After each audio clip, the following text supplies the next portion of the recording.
네, 오늘은 이사야 50장으로 말씀을 전합니다. 이사야는 이 백성들의 제약 때문에 그리고 그로 인한 이 징계 때문에 아프다라고 예언하고 난 후에요. 4절에 이르러서 분위기를 완전히 반전시켜주는 내용이 있습니다. 원망과 범죄 때문에 가득한 이 역사 속에서 묵묵히 하나님의 구원 계획을 완성할 신비로운 인물이 있다라는 것입니다. 그 내용이 4절에 기록하고 있는데요.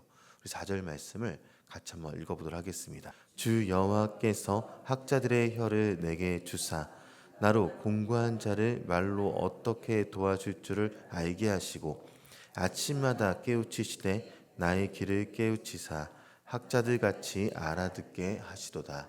아멘. 네, 이 사람이 하나님께서 이 땅에 보내실 완벽한 순종의 모델, 그러니까 여호와의 종이다. 이 이야기를 하고 있습니다. 그런데 여기에 학자라는 말이 우리 눈에 들어오죠. 원어로는 리무딤이라고 발음하는 단어입니다. 배우다, 훈련하다, 길들여지다 이런 뜻을 갖고 있는 리무딤이란 뜻의 단어를 사용합니다. 그러니까 하나님의 철저한 훈련 과정을 그렇게 통과하면서 하나님의 가르침에 완전히 길들여진 제자, 이게 오늘 본문의 학자들 여기에 원뜻이 되는 것입니다. 오늘 본문에 소개된 여호와의 종은요, 남들이 모두가 다 파멸이다 말하고 징계라 부르는 그 고난의 현장을 하나님께 배우는 시간으로 삼는다, 이 이야기를 하면서 학자들이란 단어가 여기 기록이 된 것입니다. 그러면 그 결과로서 종이 어떤 일을 행하는가? 여호와의 종이 힘을 쓰는 장면이 나오게 되는데요. 세상의 권력자들처럼 남을 억누르는 칼의 힘이 아니라 자신이 고난을 온전히 통과했기 때문에, 그렇기 때문에 고난당하는 그런 다른 사람, 이 타인의 슬픔을 깊이 공감할 줄 아는 그런 사람이 된다, 이 이야기를 하고 있다는 것입니다. 그리고 오늘 본문 5절은 이어진 내용을 보게 되면요, 주 여호와께서 나의 길을 여셨으므로 내가 거역하지도 아니하며 뒤로 물러가지도 아니하며, 이렇게 기록하고 있는 장면이 있습니다. 여기서 길을 여셨다라는 표현이 있죠. 율법서에 기록된 구약 성경에 아주 독특한 제도 하나를 배경으로 삼고 있는 것입니다. 출애굽기 22장 5절과 6절에 보니까 종의 규례라는 내용이 나옵니다. 빚을 지거나 형편이 어려워서 종이 된 사람은 7년이 되면요, 아무 값도 치르지 않고요, 자유인으로서 나갈 수 있는 법적 권리가 주어지게 됩니다. 그런데 만약 그 종이 진심으로 주인을 사랑하고 지금의 가정을 사랑해서 스스로 자유인 되기를 포기하면 재판장 앞에 가서 선언해야 되는 내용이 있습니다. 그 내용을 제가 잠시 읽어드리도록 하겠습니다. 만일 종이 분명히 말하기를 내가 상전과 내 처자를 사랑하니 나가서 자유인이 되지 않겠노라 하면 상전이 그를 데리고 재판장에로 갈 것이요, 또 그를 문이나 문설주 앞으로 데리고 가서 그것에다가 송곳으로 그의 길을 뚫을 것이라. 그는 종신토록 그 상전을 섬기리라. 이렇게 기록하고 있는 내용이 있습니다.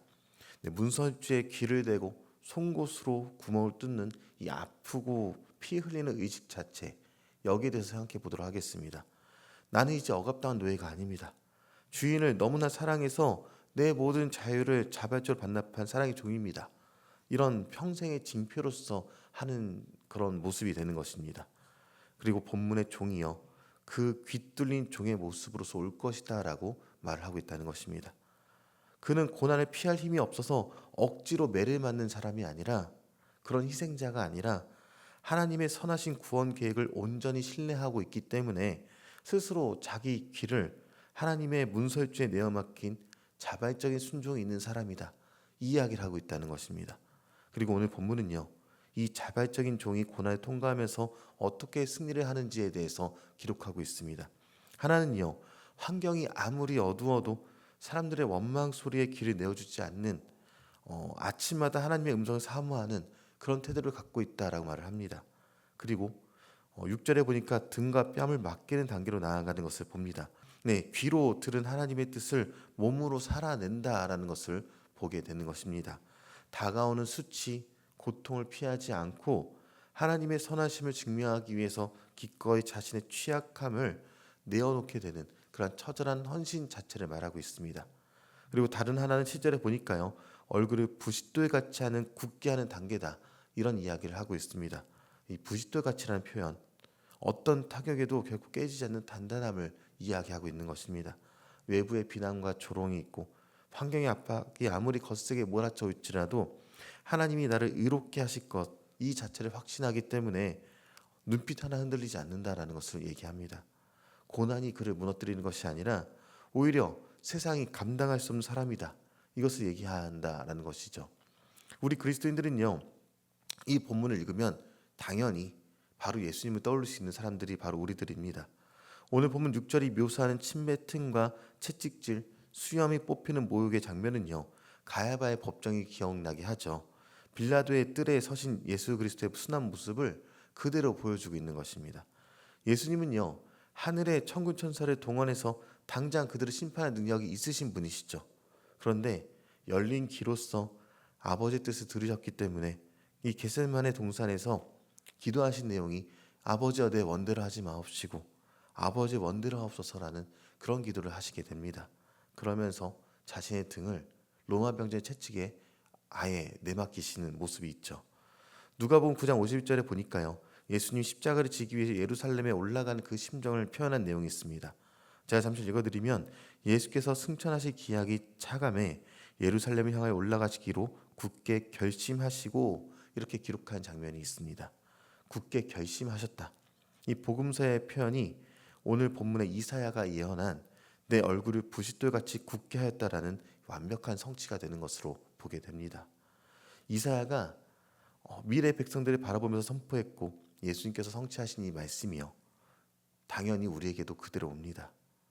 오늘 본문 10절은요, 현재 삶의 어두운 터널을 지나고 있는 우리에게 질문하는 그런 내용이 있습니다.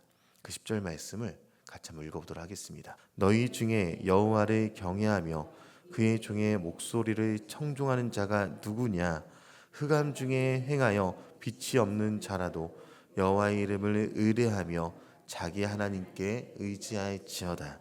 아멘. 우리는요, 살아가면서 어두움을 당연히 만납니다. 열심히 기도하고 바르게 살려고 아무리 애써도요, 직장에서 억울한 일을 당할 때가 있고요, 가정의 문제가 해결되지 않아서 밤잠을 설칠 때가 있을 것이고요, 육체 질병으로 인해서 하나님께서 나에 대한 그런 사랑이 있는지 그런 의문이 들 때가 있을 수 있습니다.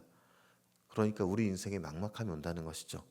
그런데 이 본문의 메시지를 통해서 주신 하나님의 메시지는요, 성도에게 찾아오는 이 고난은 하나님께 버림받은 증거가 아니다라는 것입니다. 오히려 하나님께서 우리를 당신의 특별한 제자로서, 그러니까 리무딤으로 빚어 가시는 거룩한 초대장으로서 보게 된다라는 것이죠.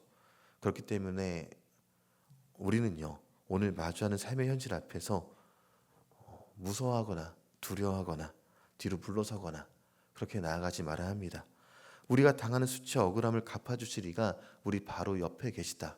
이것을 기억해야 한다는 것입니다. 이것을 기억하면서 오늘 승리를 주시는 그 주님께 나아가는 저 여러분 되시기를 주님의 이름으로 축원합니다.